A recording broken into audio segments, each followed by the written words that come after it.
नमस्कार दोस्तों। हिंदी कहानी कोड़ों की सजा। कहानी गोनू झा की है। मिथिला नरेश कला प्रिय व्यक्ति थे। अपने राज्य में कला प्रेमियों को प्रोत्साहित करने के लिए वे प्रायः प्रतियोगिताओं का आयोजन कराते। विभिन्न त्योहारों के अवसर पर राज दरबार की ओर से विभिन्न तरह के मनोरंजक कार्यक्रमों का आयोजन वे कराते रहते हैं, जिसके माध्यम से कलाकारों को इतनी आमदनी हो जाती थी कि वे अपनी कला साधना में सालों भर लगे रहते थे। तो दोस्तों, कलाकारों के प्रति मिथिला नरेश की सदा सजता की चर्चा दूर दूर तक फैली हुई थी।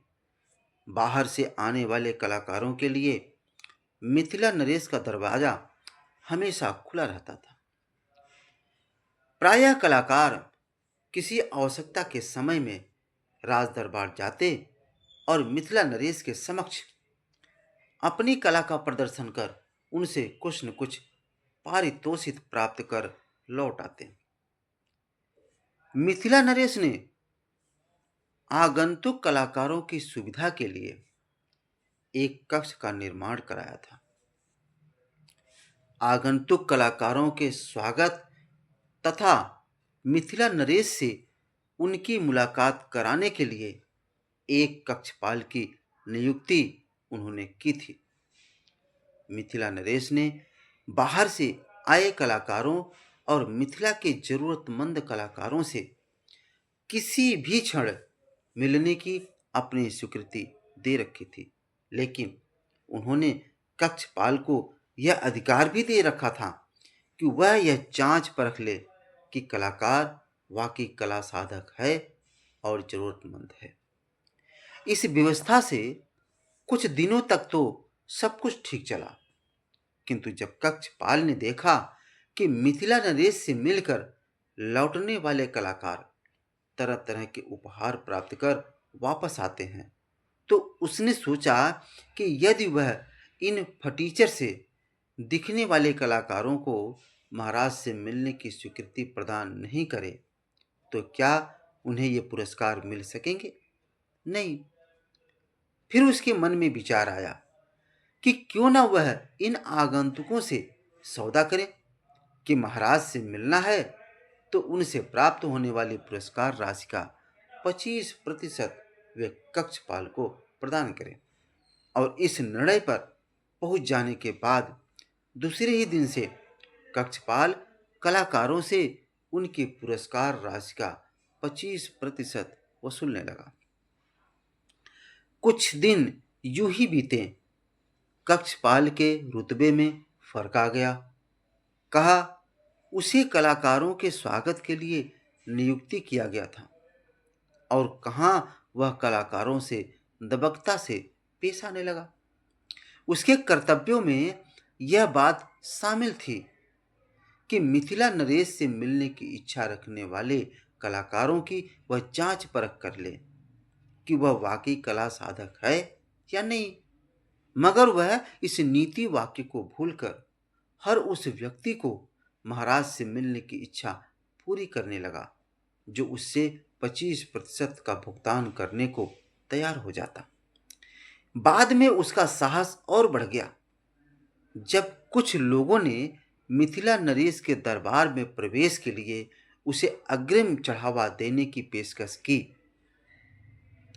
मिथिला नरेश ने महसूस किया कि उनके पास कलाकार के नाम पर कुछ ऐसे लोग भी आने लगे हैं जो कला के मर्मज्ञ नहीं हैं और ना ही प्रतिभा के धनी हैं। कार्तिक का महीना था। फसलें कट चुकी थी। मिथिला नरेश हर वर्ष कार्तिकोत्सव का आयोजन कराते थे। इस साल उन्होंने कार्तिकोत्सव को भव्य रूप देने का निश्चय किया था। उन्होंने एक दिन गोनू झा से कहा, पंडित जी, इस वर्ष मैं कार्तिकोत्सव का भव्य आयोजन कराना चाहता हूँ। मैं चाहता हूँ कि इस आयोजन में दूसरे राज्यों के कलाकारों को भी विशेष आमंत्रण भेजूं, मगर मुझे संकोच हो रहा है क्योंकि इस वर्ष अपने राज्य के जितने भी कलाकार मुझसे मिलने और अपनी कला का प्रदर्शन करने आए, उनमें बहुत कम ऐसे लोग थे जिनमें कला के तत्व विद्यमान थे। मुझे समझ में नहीं आ रहा था कि मिथिलांचल में कला की अधोगति क्यों हो रही है। बड़े और सिद्ध हस्त कलाकार इस वर्ष मुझसे मिलने क्यों नहीं आए। जब गोनू झा ने मिथिला नरेश के मुंह से यह बात सुनी तो वे गंभीर हो गए। उन्होंने महाराज की बात चिंता पैदा करने वाली लगी कि इस वर्ष महाराज से मिलने राज्य का कोई भी वरिष्ठ कलाकार नहीं आया। उन्होंने सोचा कि निश्चित रूप से कोई ऐसी गंभीर बात है जिससे कलाकार राज्य विमुख हो रहे हैं, अन्यथा कला को अपने राज्य में करने वाले मिथिला नरेश से कोई वरिष्ठ कलाकार मिलने भला क्यों नहीं आएगा।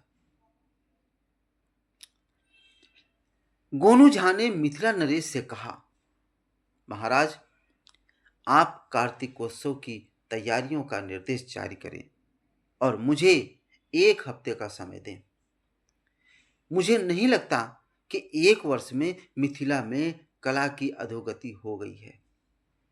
यदि दरबार में अच्छे कलाकार नहीं आ रहे हैं तो इसका कारण कुछ और भी हो सकता है। इस 1 हफ्ते में मैं अपने ढंग से इस संबंध में जानकारी करूंगा और मेरा प्रयास होगा कि राज्य में कला के उत्थान के लिए आपके द्वारा किए जा रहे सद प्रयासों की राह में आ रही बाधाओं को दूर कर सकूं। मिथिला में कला और कलाकार पहले से है और आपकी कृपा से आज भी है और कल भी रहेंगे। मिथिला नरेश से विदा लेकर गोनू झा अपने ढंग से सक्रिय हो गए। मिथिला नरेश से हुई बातचीत के 3 दिन बाद ही गोनू झा दरबार में आए और उन्होंने प्रस्ताव रखा कि राज्य के हर आयु वर्ग के लिए एक मेधा परीक्षण प्रतियोगिता का आयोजन भी इस बार के कार्तिकोत्सव में होना चाहिए। कार्तिकोत्सव की चर्चा सुनते ही मिथिला नरेश ने समझ लिया कि जरूर गोनू झा को कलाकारों के राज विमुख होने का कोई सुराग मिल गया है और वे इस मेधा परीक्षण प्रतियोगिता के बहाने उनके सामने कुछ प्रकट करना चाहते हैं। फिर भी उन्होंने दरबारियों से पूछा, आप लोगों की क्या राय है। दरबारियों में ऐसे लोगों की कमी नहीं थी जो गोनू झा से जलते थे या ऐसे समय की प्रतीक्षा में रहते थे कि गोनू झा को नीचा दिखाया जा सके। ऐसे दरबारियों ने एक मत होकर मिथिला नरेश को राय दी कि कार्तिकोत्सव तो उमंग और उल्लास के लिए आयोजित होता है, जबकि मेधा परीक्षण प्रतियोगिता गंभीर प्रकृति की प्रतियोगिता है। मनोरंजन के समय गंभीर प्रतियोगिताएं रस भंग की स्थिति पैदा करेगी, इसलिए इस तरह की प्रतियोगिता कार्तिकोत्सव में नहीं होनी चाहिए। मगर गोनू झा ने मिथिला नरेश से कहा, इस तरह की प्रतियोगिता के लिए कार्तिकोत्सव से अच्छा कोई दूसरा अवसर हो ही नहीं सकता। नवान्न के आगमन से ग्रामीण कार्तिक में आर्थिक समस्याओं से निश्चित होते हैं। गरीब से गरीब आदमी अपने भोजन वसन की चिंता से मुक्त रहता है और सबसे बड़ी बात कि कार्तिकोत्सव में राज्य भर के लोग आते हैं, इसलिए राज्य की मेधा शक्ति की पहचान के लिए इससे अच्छा अवसर दूसरा नहीं हो सकता। मिथिला नरेश को गोनू झा का तर्क पसंद आया और उन्होंने मेधा परीक्षण प्रतियोगिता के आयोजन की स्वीकृति दे दी। दोस्तों, इस कहानी को सुनते रहना, बीच में मत छोड़ना। अब आगे बढ़ते हैं।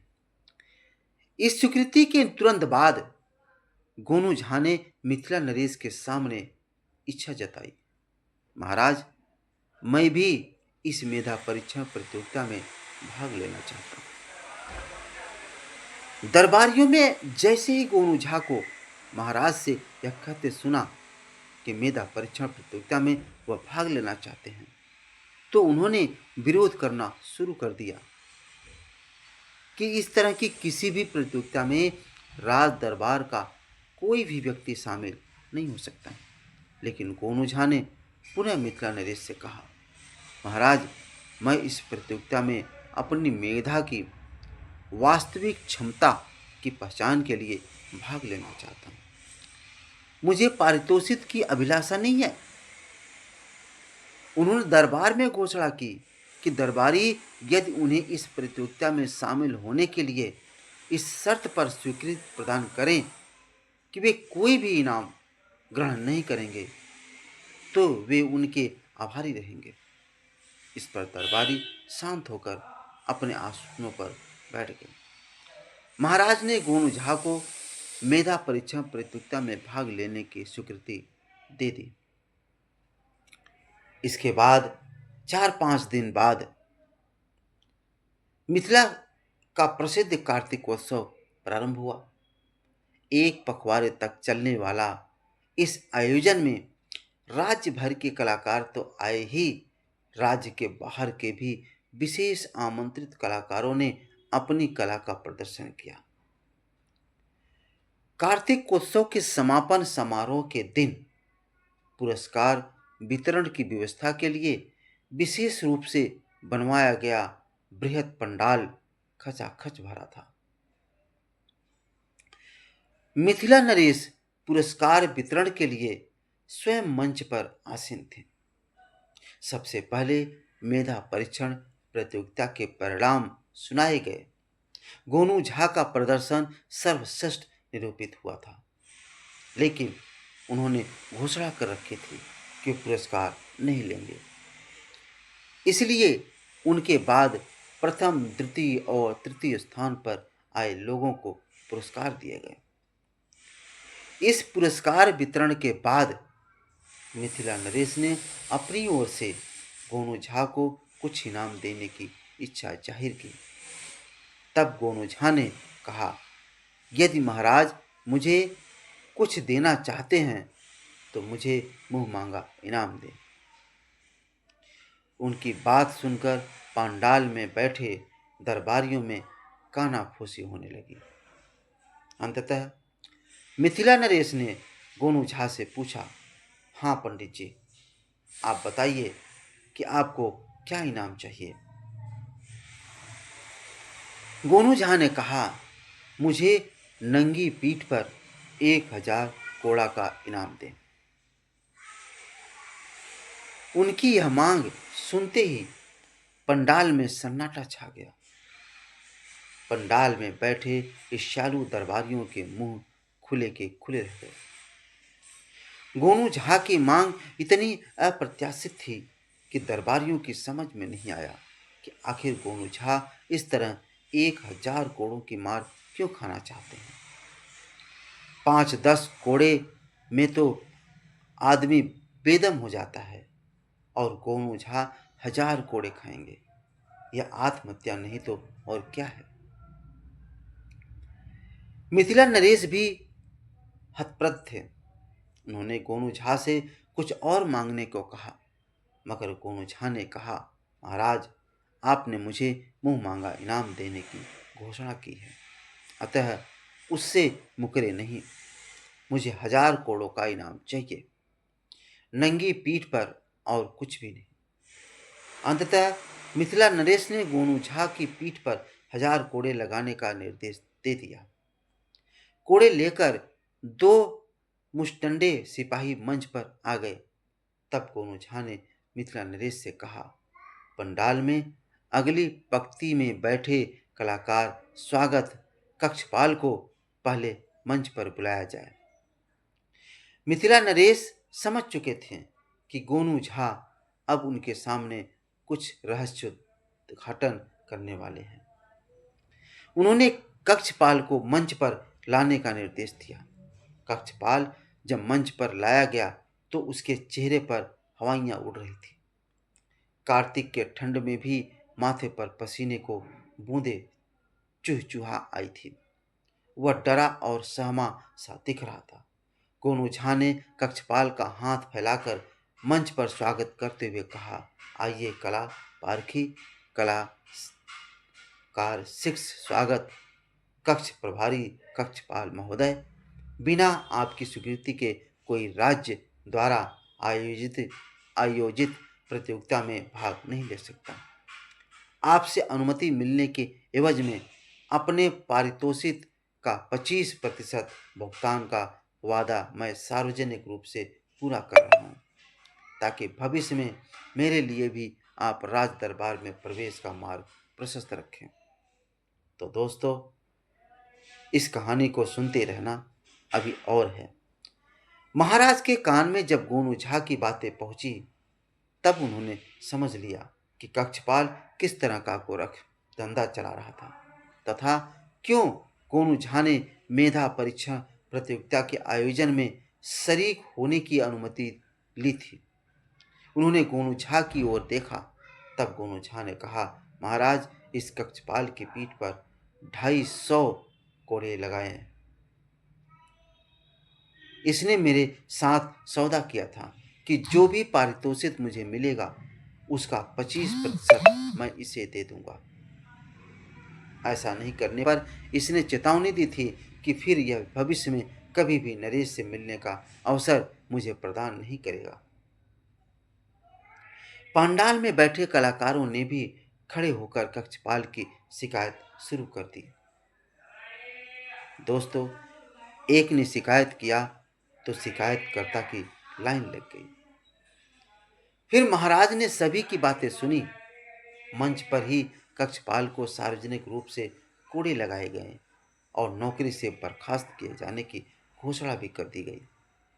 महाराज ने गोनू झा को ढेर सारा इनाम दिया और कला शिरोमणि की उपाधि से विभूषित किया।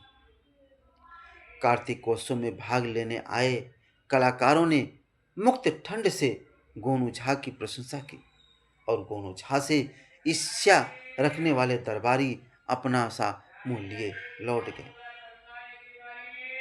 तो दोस्तों, कहानी कैसी लगी? कहानी अगर आपको अच्छी लगी तो चैनल को सब्सक्राइब ज़रूर करें और अपने दोस्तों को शेयर ज़रूर करें। धन्यवाद।